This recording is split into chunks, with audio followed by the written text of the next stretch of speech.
أعوذ بالله من الشيطان الرجيم. بسم الله الرحمن الرحيم. إن الله وملائكته يصلون على النبي يا أيها الذين آمنوا صلوا عليه وسلموا تسليما. صلى الله عليك وعلى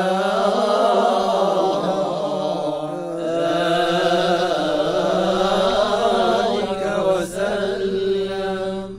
اللهم صل صلاة. بسم الله الرحمن الرحيم. الحمد لله رب العالمين، والصلاة والسلام على سيدنا محمد خاتم النبيين وإمام المرسلين. اللهم صل وسلم وبارك وأنعم على سيدنا محمد وعلى آله وصحبه أجمعين ومن تبعهم بإحسان إلى يوم الدين. حقيقة الشكر, the essence, the reality of thankfulness.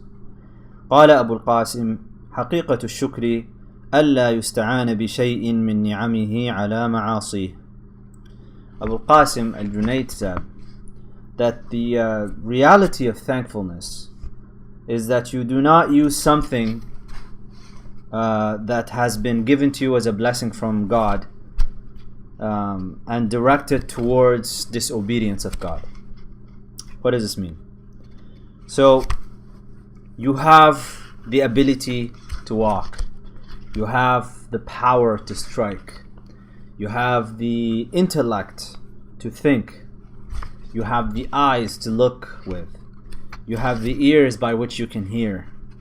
Every single thing that has been granted to you by Allah subhanahu wa ta'ala is a blessing of Allah. When Allah says in the Quran, وَإِن تَعُدُّوا نِعْمَةَ اللَّهِ لَا تُحْصُوهَا, if you count the blessing, it's not the blessings, the blessing, just one blessing that Allah has given you, and just look at how it influences your life and your existence, you will not be able to account for everything that one blessing influences in your life.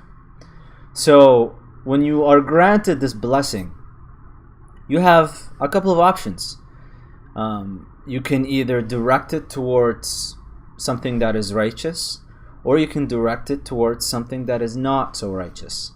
The idea that, let's just speak about the body for example, the idea that, oh, it's my body, I can do whatever I want with it. That type of approach to the human body is actually foreign to the Islamic ethos.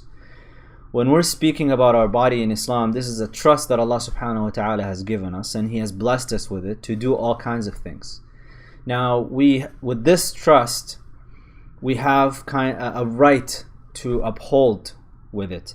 So you have the ability to stand up, to bow down, to do all these things. These things have to be directed towards acts that would be considered obedience to Allah subhanahu wa ta'ala. Allah did not give you your power to stand up and walk so that you can walk to the bar and stand up in line. Okay? That was not the purpose of you being able to stand up and walk. Allah did not give you the power to strike so that you can strike your spouse or your children.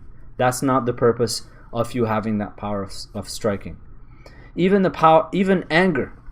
You know, we always speak about anger as a negative quality, but Allah subhanahu wa ta'ala has given it to you. It's negative when it's directed in the wrong way, when it's taken to the wrong path. Anger has to serve a function, and that function is to be angry for the truth, to stand up for the truth. It's a power within you that moves you so that you can act. Once it goes beyond the limit and in the wrong direction, then you have a problem. So the reality of this world and everything that's in it, they're all blessings. And the way to be thankful to Allah subhanahu wa ta'ala is not just to be, oh, alhamdulillah, praise Allah, and thank you Allah for giving me this and giving me that, and that's where it stops. It's just lip service. Allah subhanahu wa ta'ala is not in need of your lip service or even your actions, but the proper way to act upon the blessings that you've been given, and the proper way to be thankful to Allah subhanahu wa ta'ala, is to direct them towards the thing that Allah subhanahu wa ta'ala has given you to direct them towards. And this expands the definition of worship. Worship is not simply just you standing up in prayer or just reciting the Quran. If you do, it's all about your intention. You know that first hadith that Imam al-Bukhari cites in his Sahih, it's the first hadith in the Arba'in al-Nawawiyya. It's a hadith that is always we're always reminded by whenever you sit with a teacher, and they're always telling you إِنَّمَا الْأَعْمَالُ بِالنِّيَّاتِ, that verily all your actions are by intentions. It's all about your intentions. It's all about what are you trying to do with this act. If your goal, for example, to go and do cardio and to exercise, let's say that your exercise, the purpose of it is to upkeep this trust that Allah subhanahu wa ta'ala has given you, to increase your lung capacity so that you can recite Quran for longer with your breaths, so that you don't stop in the wrong spots in the verse, so that you can carry on a verse with one breath, for example. Once you start thinking like that and having the consciousness when you're doing exercise, all of a sudden you've just turned your exercise into an act of worship. Okay? And so that goes on with really anything in this world. It goes on with your studies. Let's say that you're doing something that on the outward seemingly doesn't look like it has anything to do with studying Islamic, strictly called Islamic studies. Based on your intention and what you're trying to do and achieve with that, you can actually turn that into something something as an act of worship. So at the end of the day, thankfulness, when you're on the path to Allah subhanahu wa ta'ala, this path of tasawwuf, thankfulness is not lip service. It's not just saying alhamdulillah, although that is something that is praised and that is something virtuous to do. But true thankfulness is you going out and doing something with that and doing it in the right way. You can tell someone you love them all you want, but it's asma' kalamak, as the Arabic statement says, I hear your words and I believe you, but then I see your actions and I just wonder about you. اسمع كلامك أصدقك وشوف حالك استعجب. So yeah, that's really the essence of thankfulness.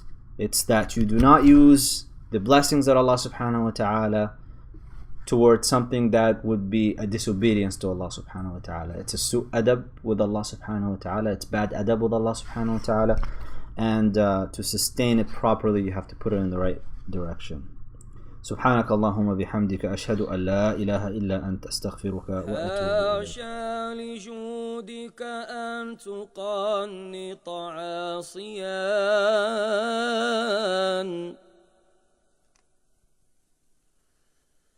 حاشا لجودك أن تقنط عاصيا،